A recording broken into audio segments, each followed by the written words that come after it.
A barát. A barátnak. A barátom. A barátomnak. Az apám. Az apámnak. Az anyám. Az anyámnak. Antal. Antalnak. Márk.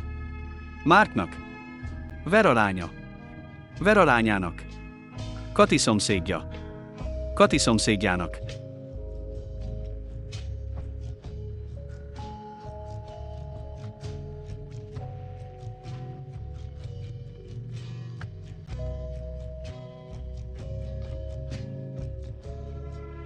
A barátnő. A barátnőnek. A barátnőm. A barátnőmnek. Az öcsém. Az öcsémnek. A férjem. A férjemnek. Emese.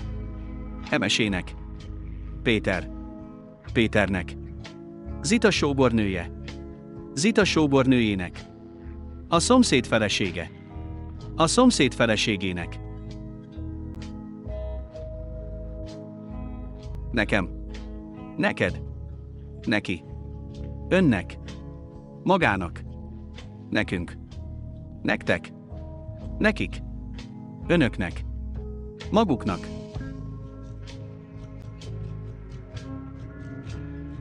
Kinek? Minek? Valakinek. Mindenkinek. Senkinek nem. Senkinek sem. Segítek a bácsinak. Telefonálok Marinak. Válaszolok a bátyámnak egy levélben. Adok neked egy ceruzát. E-mailt írok a főnöknek. Veszek önöknek egy fagyit. Viszek egy sört Istinek.